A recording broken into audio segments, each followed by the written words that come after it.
whistles. 25 whistles. All right, blow it.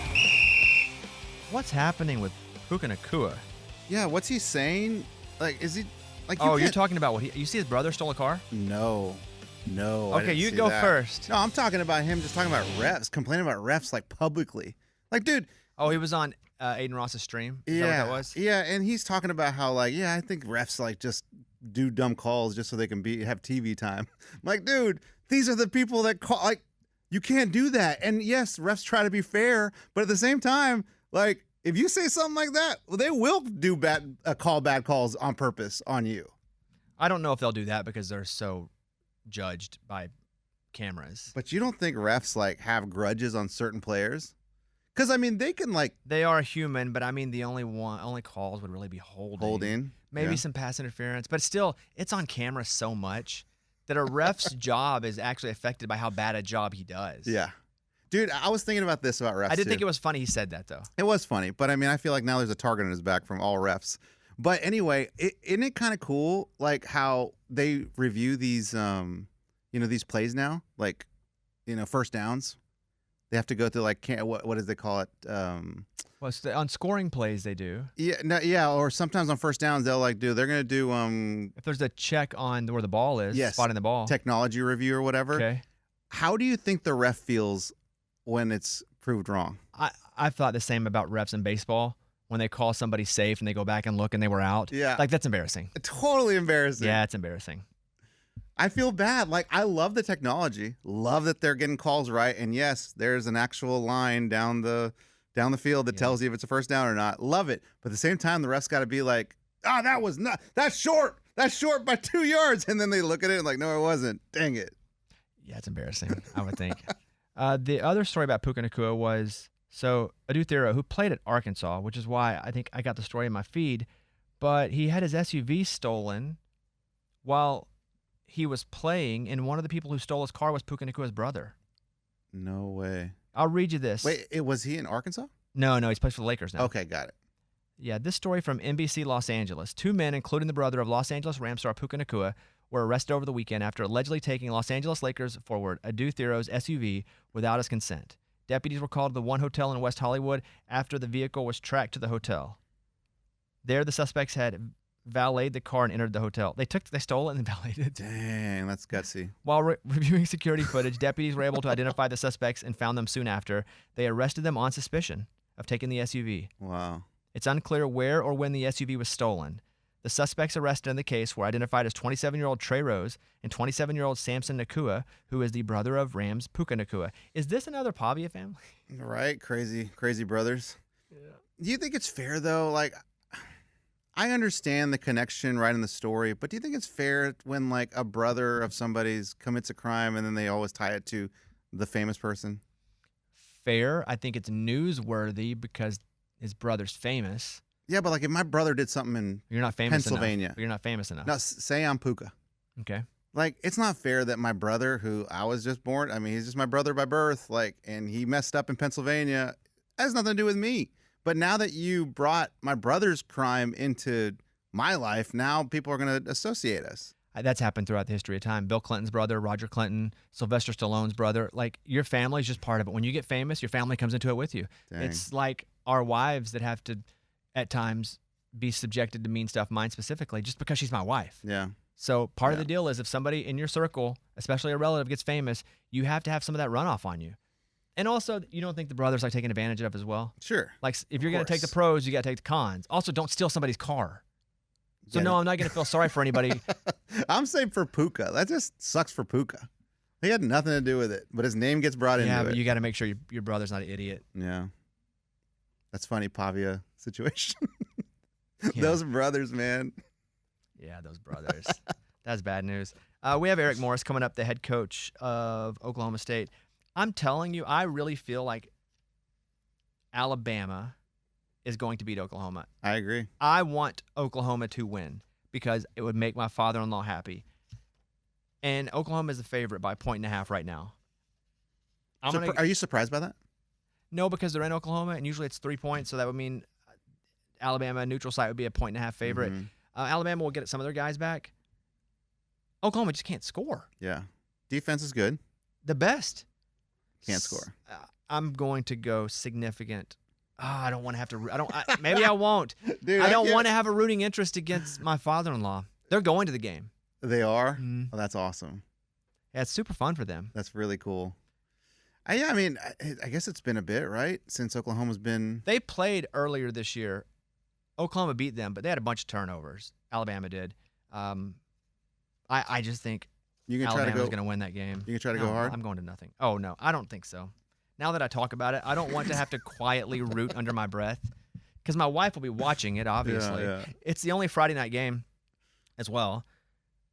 But, I think Alabama I think Alabama can beat Indiana. I know they just got embarrassed by playing Georgia in the Yeah. SEC championship, but I think Alabama, if they win this game, I think they can also beat Indiana. So take that for what it's worth. They've had a terrible year betting. What about Ole Miss? Like, I don't understand how a coach can just jump into a team and be like, all right, you're in the playoffs. Let's roll. Well, he didn't just jump in. He was their coordinator. Yeah, I know, but He's it's been there just- the whole year. It's different, though. It's like your head coach just bailed on you guys. Like, do you think that helps the team or hurts the team? The head coach is a defensive coordinator, a really good defensive coordinator. I'm sure offensively, and I think their offensive coordinator is coming back to actually call the game, but their offensive coordinator was Lane Kiffin. Mm-hmm. I think, And the OC is where, I mean, he went with Lane. yeah, but he's coming back to coach. Okay. They're not letting Lane come back to coach. I think it probably is a disadvantage, Yeah. but I think everybody gets it. They're also playing Tulane, which is a rematch. They kicked the crap out of Tulane earlier this year. I don't think it matters here. I don't think they're good enough to actually win it or win the second round game. I don't think it's really going to come into play here because I don't think they were good enough anyway to actually win more than 2 games. So it sucks your coach leaves. Obviously, he's really good. I don't think it's going to matter in this situation. Because they're playing Tulane. No, yeah, because they'll kill Yeah, Tulane, but then. and then they'll lose the next week. Got it. Did I get a retweet from my coordinator? You got a retweet? Mike, did you see that? Did you get I was wondering if you got a reply from him. Oh, a reply. yeah. Got it. So From who? the Arkansas special teams coordinator follows me. I didn't know that. I thought you were just blind tweeting him. No. So someone had said, hey, Arkansas hired the new special teams coach. I didn't know who he was. And I just went to his page to see if I knew him or knew anybody that were mutual friends. And he followed me. And I saw that he followed me, so I just messaged him. And I was like, hey, welcome to the Hogs. Hope to see you around. That was it. Okay. Yeah, no, that's it. I don't know him. Oh, that's though. it. Yeah. Okay. I got a like on that, Oh. but also like I was just saying it. He followed me. I didn't want to. I don't know. I'm just trying to have some hospitality, you know. So yeah, the Dolphins benched Tua, I know. I saw that for Quinn. and not for Zach Wilson, and Zach Wilson was pissed. Yeah, I'd be pissed.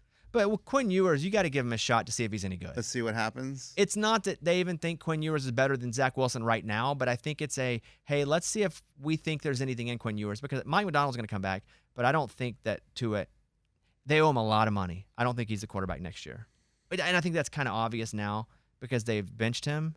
They do owe him a lot. But, yeah, Zach Wilson was pissed. Man, I kind of like Quinn Ewers going in for us needing the Bengals win. You know, why not try a new quarterback? It wouldn't have mattered. You don't think so? I mean, Tua has sucked this year. Yeah. Yeah, go. Sure. I don't know. I saw it and I'm like, okay, this is the perfect time because we need the Bengals to win. Nick Saban bought a minority part of the Nashville Predator NHL team. I saw that. That's awesome. Do you think it'd be weird to make a lot of money but have all the money when you got old? Wouldn't it be cool to be rich and young? Well, but that's the problem with like Being working so rich? hard. No, like working so hard. Like you know this. Like you work hard and then you make a lot of money. So like you can't really enjoy the money because you got to keep working. Yeah, but you don't do the work for the money. I think that's where the difference is. Right, but you do the work, so there's no time to have fun with the monny until But you're not doing done. it. But you're not doing it for the money. Right. So it's not that you're going crazy because you have this money because now you have to work all the time. You're actually you caring about the work is what makes you the money. Sure, yeah. I haven't gotten there yet. No, I mean I love what You I don't do. care about the work enough to actually make the money. It's counterproductive. It's counterintuitive even. You think, well, you work a whole lot, you make a lot of money. You want to work less because you have a lot of money. Yeah. It's the opposite. You don't work for the money. Right. You work for the work, and then the money comes, And then you're like, well, I still love doing the work for the work. When do you enjoy the money? Now that you're done coaching? It's never about the money. Yeah. So that's the answer. And that's probably it with Nick Saban too. So is he a hockey fan, or he just kind of like, I got a lot of money, what do I do with it? What do you think about that? Probably he was presented an opportunity To just be was it minority? Yeah. Predators chairman and majority owner Bill Haslam announced Tuesday the purchase made by Dream Sports Ventures, an entity controlled by Saban and business partner Joe Agrassetti. Although I'm now retired as a coach, I still possess a competitive nature and a great passion for sports. We're going to see Saban on the glass pounding it at a game. Him wearing that color would be weird. Yeah, the yellow. I saw him with a Predators jersey or something. It did look weird. Yeah, I just don't see him in that color. I can't see him back in the LSU colors. Mm-hmm. I can find old pictures of him, or even in the Michigan State colors. No, it's all maroon. Yeah, it is Yeah. Alabama. We do have Coach Eric Morris coming up from Oklahoma State. Let's build the parlay. I'm going Alabama money line. It's all you, man. And I'm not even taking the 1.5. So get on DraftKings. I'm going Alabama money line. I'm also going to take the Texas A&M money line. Now they are minus 3.5. But I'm taking the A&M money line as well. The crazy game is the James Madison Oregon game. It's a 21-point game. Yeah. I think Oregon covers that. I would think so. Yeah. I mean, I just think, and I was reading a tweet where a guy was like, this is a danger to the James Madison players. Health reasons. Yeah. And he's Playing being Oregon. serious. Yeah. Like they're so much bigger and faster. Uh-huh. But a lot of these P4 schools play these all the time. Mm-hmm. But I'm going to go Oregon minus 21. That is a lot of points to give up. Yeah. So I'm going to go Alabama money line, Texas A&M money line, Oregon minus 21. You can download the DraftKings Sportsbook app. Use the code BobbySports. That is the code BobbySports. Bet $5 and get $200 in bonus bets. If your bet wins, in partnership with DraftKings, the crown is yours. We're going to get over now to head football coach of Oklahoma State, Eric Morris. Coach Morris came over from North Texas, where he spent 2 years as their head coach. This year, 11-2.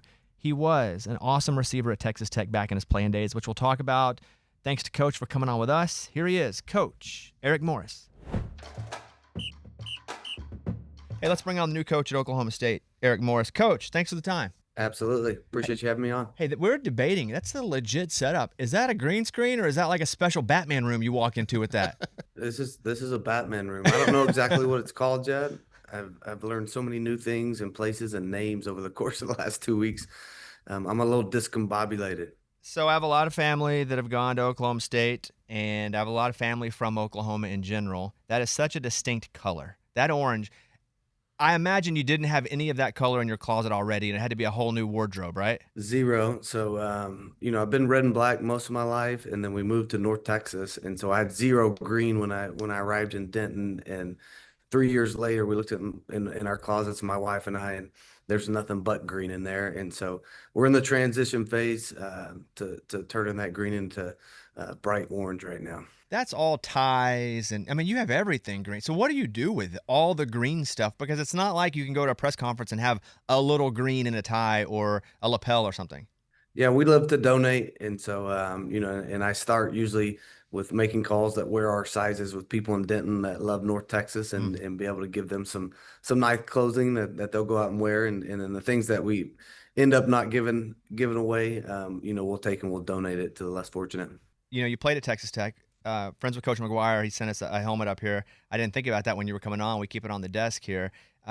You were quite the baller back at Tech. I was just looking at some stats before you came on.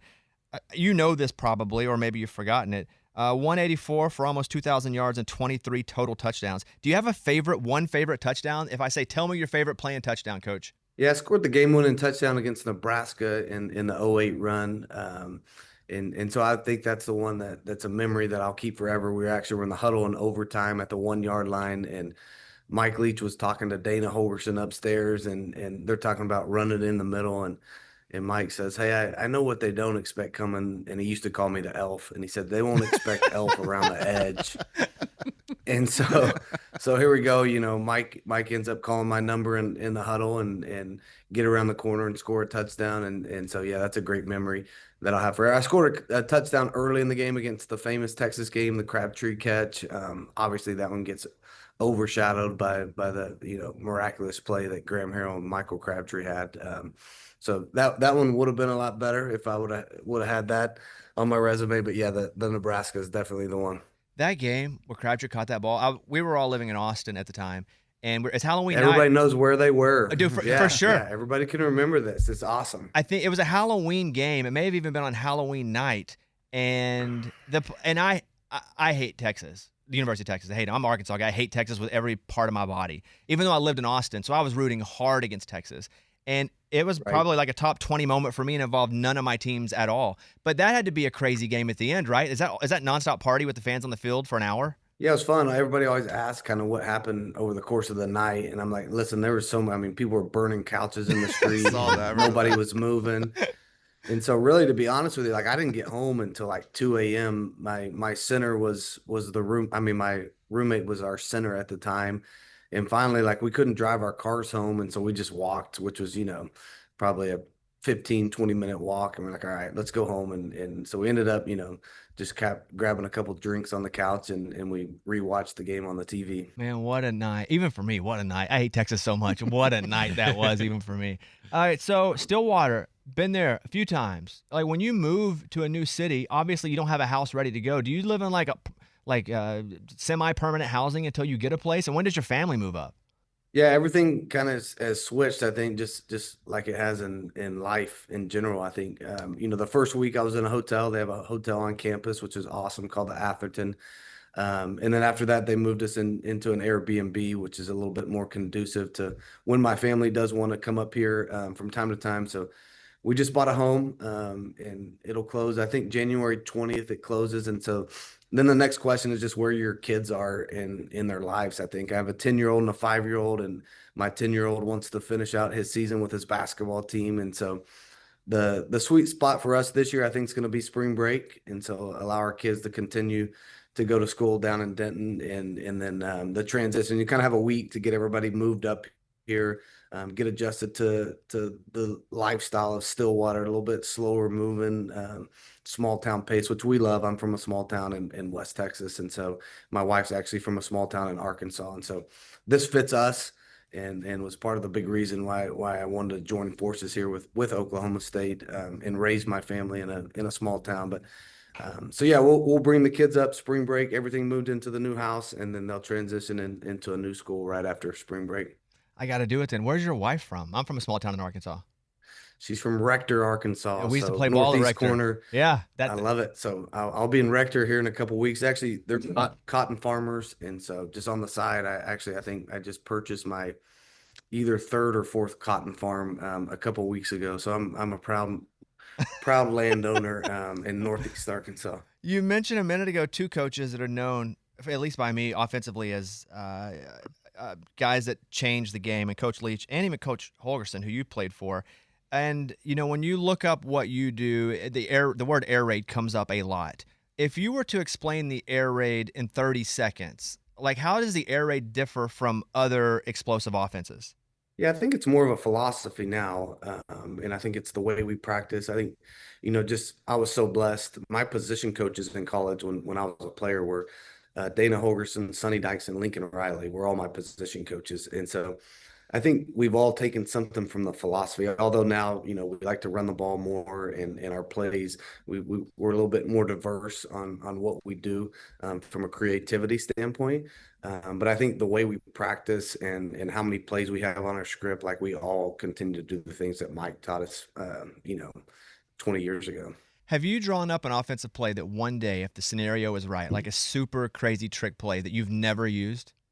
Yeah, and the cool thing is naming these plays now, and so we have all these tempo plays that are one-word calls, as we call them, and so it's fun to sit down like with people on a new staff or new players, and you go back, for instance, we have a play called Lollipop right now, and it's called Lollipop because the player we created it for, 6 years ago at Incarnate Word is one of my favorite players I've ever coached, and for his art project that year. He was showing us a YouTube video, and he was on roller skates, and they were doing this lollipop video, the song Lollipop. Oh, yeah. Everybody knows it. Yeah. Yeah. And so this play that's been super successful for us over the course of the last 5 years, like we just continue to call it Lollipop. And your players in North Texas are like, Coach, like, why are we calling this Lollipop?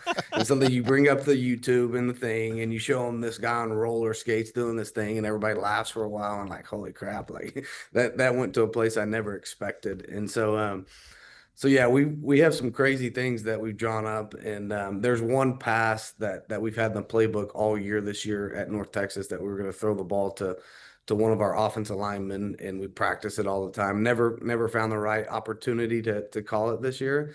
It'll come out at some point.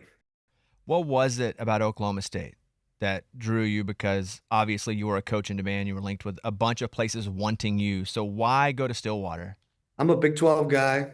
I'm a small town guy, and I think just it was aligned, with kind of our values as a family, and I think more so now in college football, like the landscape has changed so fast. And I tell people all the time, like the pendulum swung and it was so violent, and nobody's been able to catch up, like, for how many ever years, there's no transferring without penalties, and there's absolutely no paying players legally.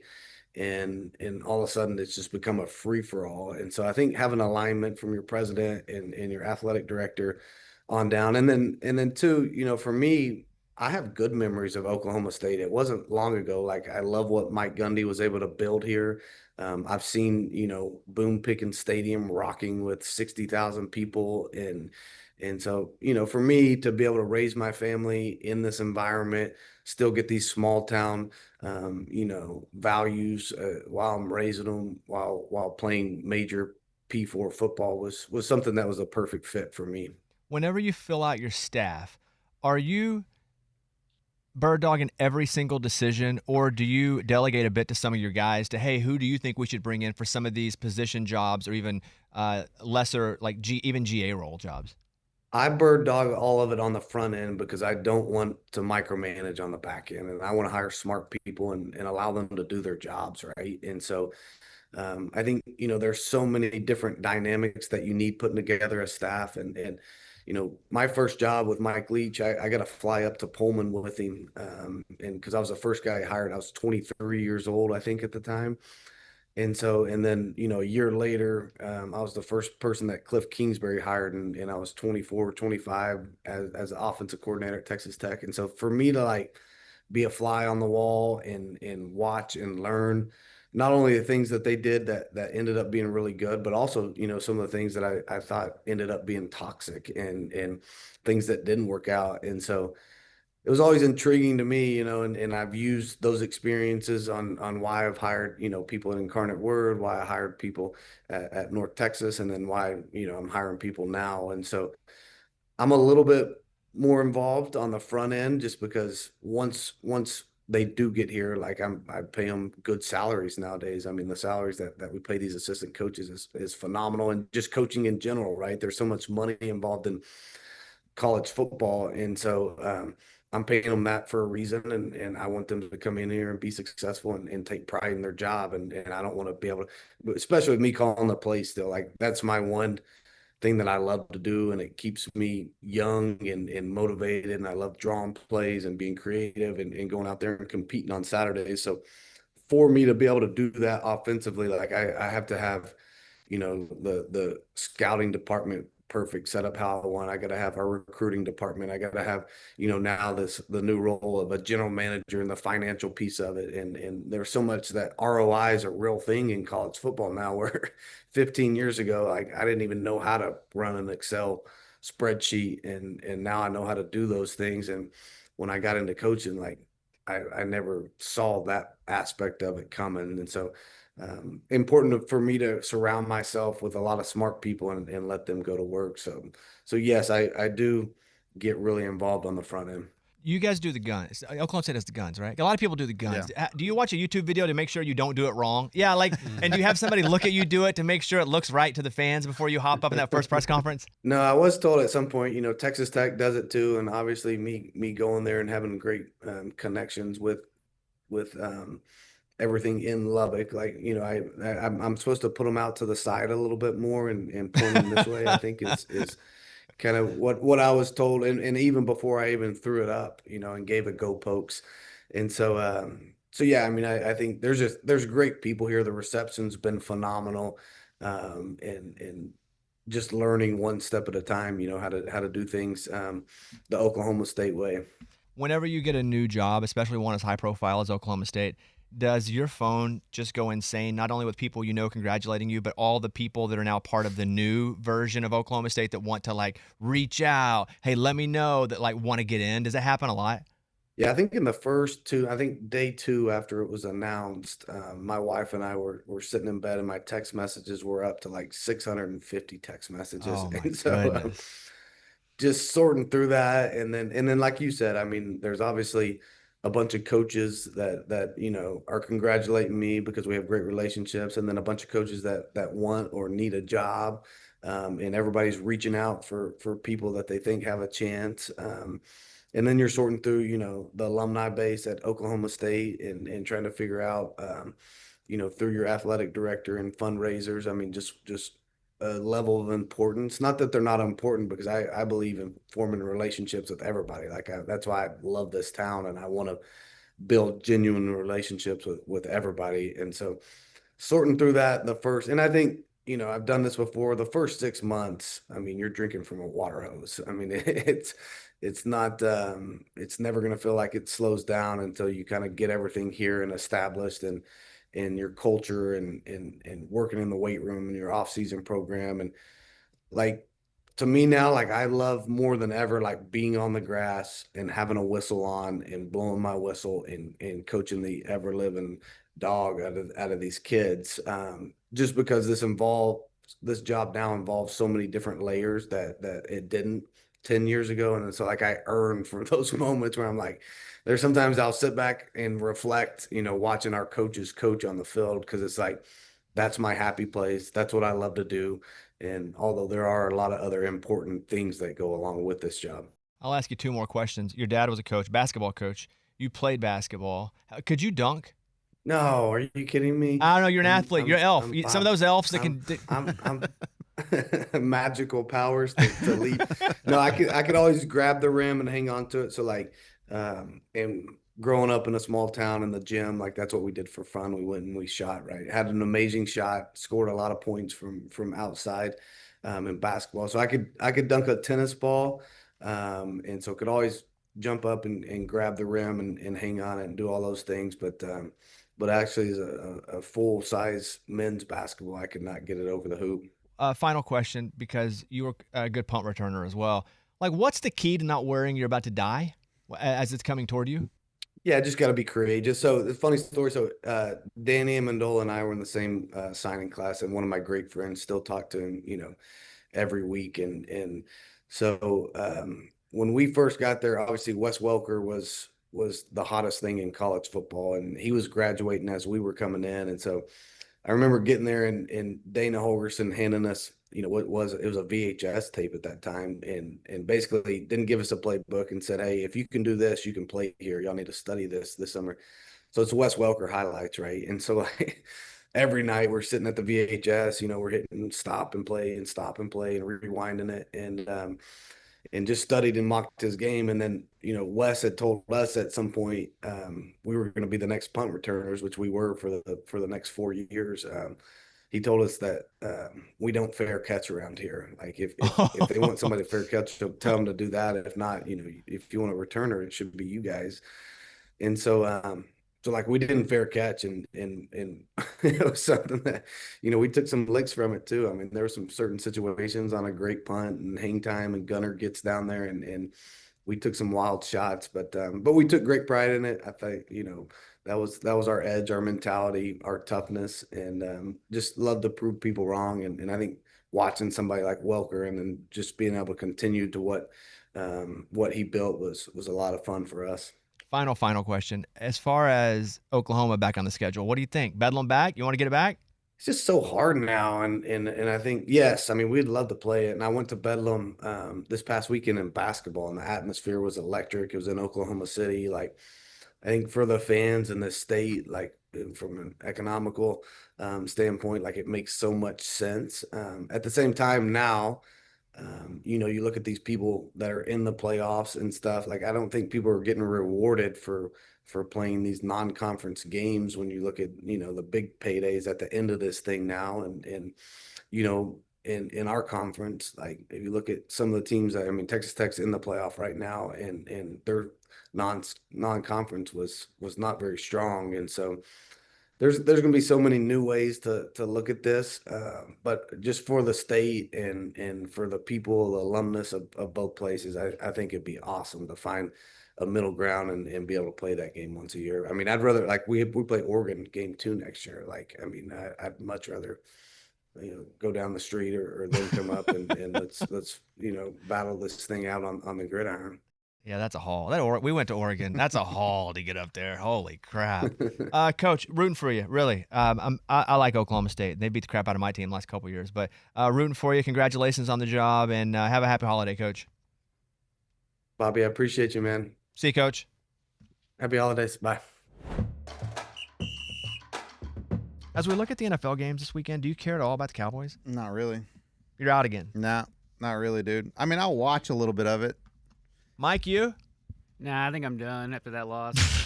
It's terrible, dude. It's heartbreaking. I mean, you watch the Minnesota game and you're like, all right, this should be pretty easy. Let's go. And then they play like that. You're like, why do I want to watch the rest of the season? The Minnesota game and the Cardinals game? Yeah, stupid losses.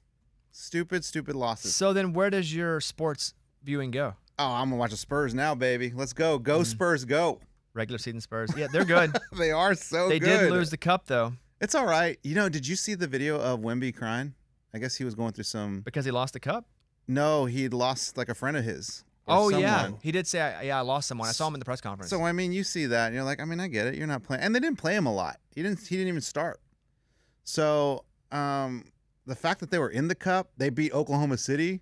I mean, pretty legit, dude. They're so fun to watch, they haven't been fun to watch in a long, long time. So, it's pretty cool to see it. Yeah, they're very young, and they're very good. Yeah.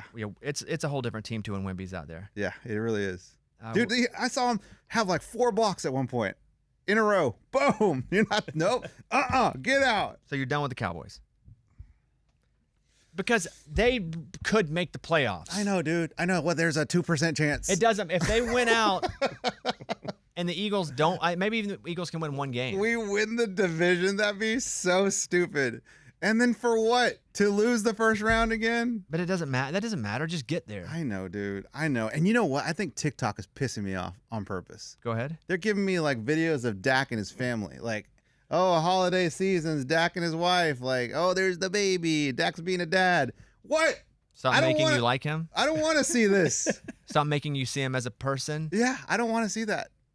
Like... You want to objectify him as only an athlete that makes you happy or sad. Stop showing the true depth of a human. Wow. Yes. Show me a shot of him in alone in the practice field, like Watching throwing in a film. target, and being like getting better. Don't show me him. Oh, okay. But you want to see him getting better all the time. Yes, man, working on it, or like just hand on head, like looking at the playbook and making notes. You don't want him spending time with his baby. You want him No. watching film. Yes. Okay, so I put the Cowboys into the calculator. If they win their final 3 games, this is before I put in the Eagles. If they just win the final 3 games, Okay. and they're playing the Chargers, Washington, and the Giants, and I think they can win the last 2. Possibly they can beat the Chargers. The Chargers are playing for something. Yeah. If they win the last 3, they're at 4%. Wow. Now 4%. Now So you're saying there's a chance? I am. So if Washington beats, let's say they win their 3. If Washington beats Philadelphia, you're now at 12%. Week 17. If Buffalo beats Philadelphia, They could do that. you're at 22%. Oh. That's with the Washington win. If Washington wins week 3, you're at 100%.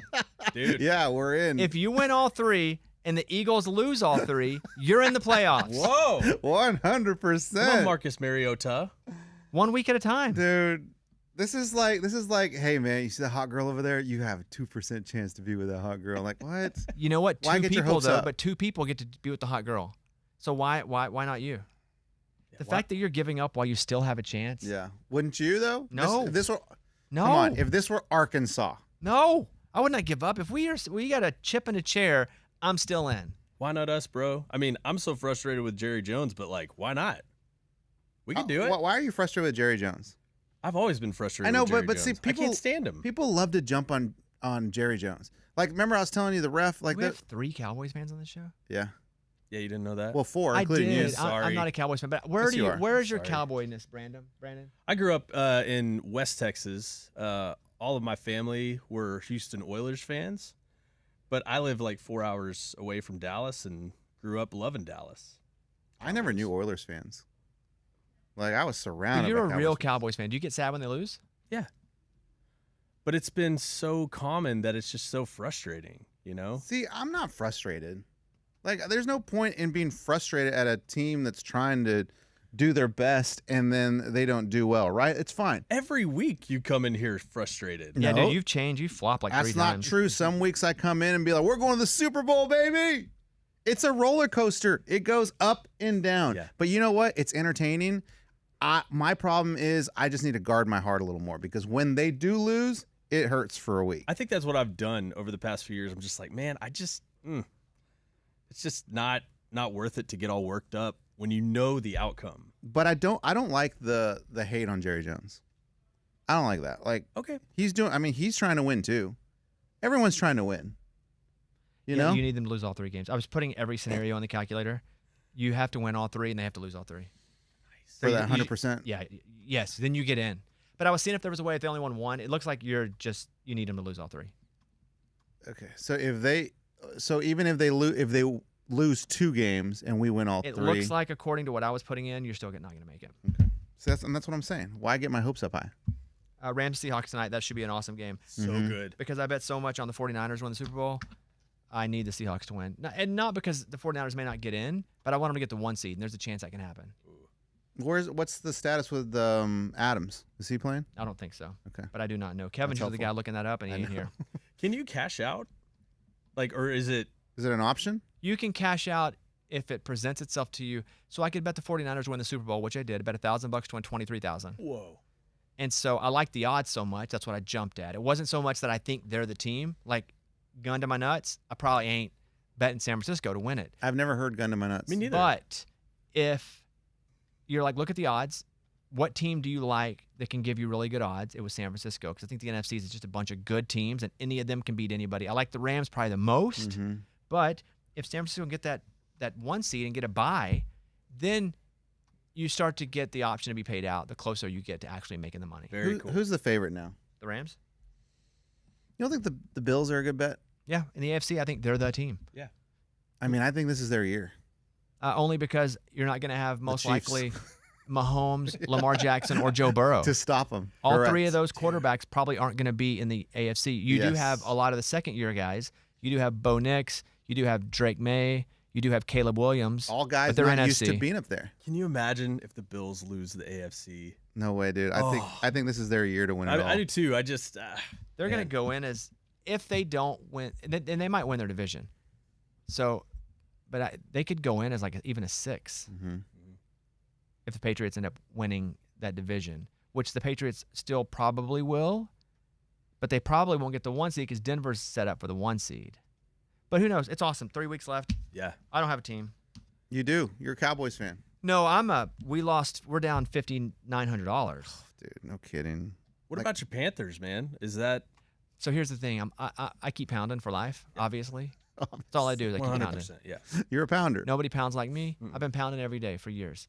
So problem is we have the Buccaneers in our money league, and we're down $6,000. And we need them to go We to the need playoffs. them to not only go to the playoffs, but win this game. Yes. Just for that. So your fandom is you're not even thinking about your fandom. Nope. It's all about money get for it. my guys, Eddie and Kevin. I get Please, it, man. We need this. I get it. So we need the Bucs to win this week. My They're- kids they're need to playing eat. The Panthers. Yeah. Have you told your wife yet? You're down with No, this money. no. I'm not telling my wife. That's my line when I'm at the casino, and the ball's rolling. I'm like, guys, I need this for my kids. And the My kid's the school. the dealer always looks at me and goes, "You probably shouldn't be here then, man." Come on, man. 21 red, dude, for my kids, please. Anybody see the Bill Belichick with his girlfriend new picture in Atlanta at the cheerleading competition? No, I didn't see this. Mike, you see it? Yeah, it looks weird still. It looks really weird too because her face is painted. The picture of them together, she has like paint on her face because that was like her outfit Oh my gosh. in the It's the first competition. time I fully felt grandpa, granddaughter. It was very much grandpa vibes. Yeah. And let it Let rip. me see it. I don't- Ain't nobody doing anything wrong. Let it rip, but it I is don't weird. want It. it. Can be weird and not wrong. Does she have like face paint on? Yeah. It looks like a kid at her play. It does. Yeah. So what is it? Her competition? Yeah, the adult cheerleading competition. Oh my goodness, Bill. I didn't know that was a thing. Well, that was where they saw him the last time. Became a news story. He was just sitting there watching her at her adult cheerleading competition. Wow. And because they're not real people to us, it's only weird when we talk about it. Imagine you see them together like kissing. Yeah, dude, that's And you don't weird. know. And you don't know that's Bill Belichick. You don't know the story, but you see like a 24-year-old kissing a 75-year-old. You're like, Grandpa kisses his kid weird. Yeah, that's messed That's up. a little weird. But I'm more than that. I think the family. Like, how does the family say you're just a cousin, and like a cousin of hers, and being like, oh my gosh, what is happening? Like, Well, you know what's happening because you probably know her. And if you know her and that she has a history of. She's like, 'cause get she that di- money. She dated another older rich guy, a lot older That's rich her guy thing? before Bill Belichick. Okay. dude, But- and he thinks he's in love. Yeah, dude, I'm sure he's so aware. He's aware of what? It ain't love. I'm sure he's so aware. So he's just kind of like, He's in it too. And I they get probably something do from have it. a relationship and it's great, but I think even he's aware. I think they're both aware. It's a symbiotic relationship. They're both getting something from each other and they probably do like each other and they may even love each other. But how much, if you're 24 years old, can you actually romantically love a 74-year-old guy, I'm not sure his age, knowing he's going to die in 10 years? You Right. can't even fully invest your Right. heart and soul because you know there's not a life together. So even if you do plan to fully love them, there's part of you that's keeping you from because you know they're going to die soon. yeah. Yeah. Mike, He's 73. Her Uh-huh. ex was 64, and her dad is 49. Whoa. dude, it's like you is her dad. That I'm 46, but yeah, I see what you're saying. It's messed up, man. The new head football coach at Sacramento State used to be a backup dancer for MC Hammer. That's cool. Sacramento State has found its next head football coach. His name's Alonzo Carter. He joins the Hornets from Arizona, where he had been the running backs coach and assistant head coach for the Wildcats. Carter was an assistant coach at San Jose State for 7 seasons. He's also a former backup dancer and choreographer for MC Hammer. Dude, those guys went hard though. Do you remember those They did dancers? go hard. I saw the video. He did the dance in front of the team. I didn't see the video. That was great.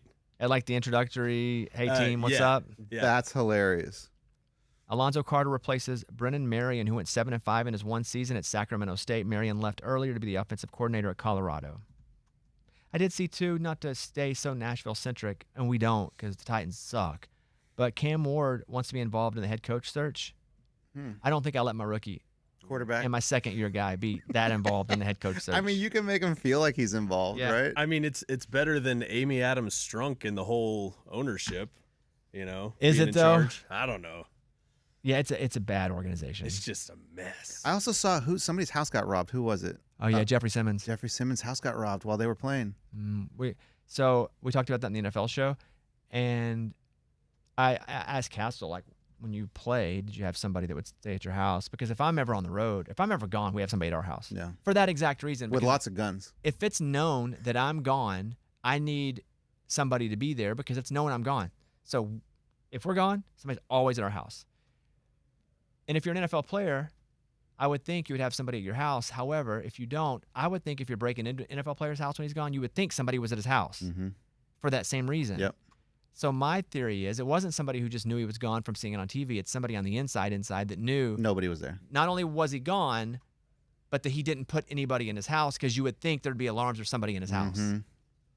Yeah, he's robbed of all kinds of stuff.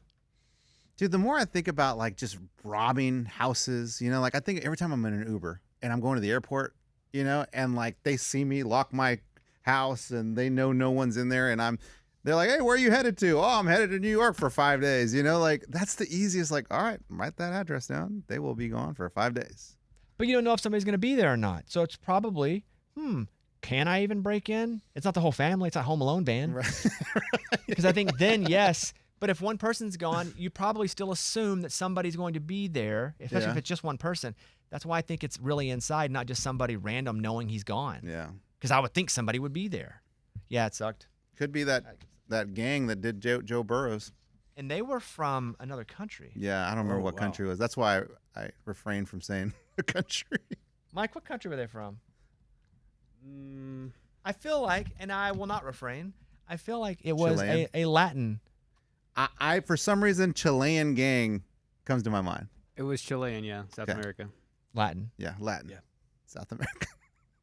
And then they get pulled over and they got all Joe Burrow stuff in there. Shirts. Yeah. You Jerseys. see from the cop cam when they like pop down the back of that SUV. This dude's got a LSU Bengals hat national on. championship. Yeah.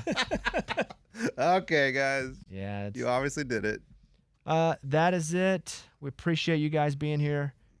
Thanks again to Coach Morse for coming on with us. Go Spurs, go. Yeah, regular season though. Like in I know. basketball, What did you watch the cup? no, I watched the clips, especially of the Knicks, and one of the players, I forget who, maybe Brunson stuck his butt up the other guy's butt as they were celebrating. Oh, Hey. and somebody said I saw the caption. It was like, "Can't believe I caught this on camera." Yeah, and it's just dudes being dudes. Like when you flick. They were nuts. doing on court. They had the trophy. Who is it? Brandon? Josh Hart Josh Hart does what? puts thumb up Jalen Brunson's butt. Yeah, after yeah. He NBA. like they're in their clothes and he's Huh. shot. I feel like Jalen Brunson wouldn't like that. Or Jalen Brunson really likes that. You remember when we used to play golf? Yeah, shake the every, club in the butthole. every time we'd bend over to get the ball, He like shoved the club right in the butt. it was terrible, dude. Yeah, we're acting like, oh, that's crazy. We did the same crap. But they were Jo- right in the trophy ceremony. That's Josh really Hart funny. tweeted, "It was AI," and then the next post is, "Oh dang, it's in 4K." And from 80 different angles. That's funny.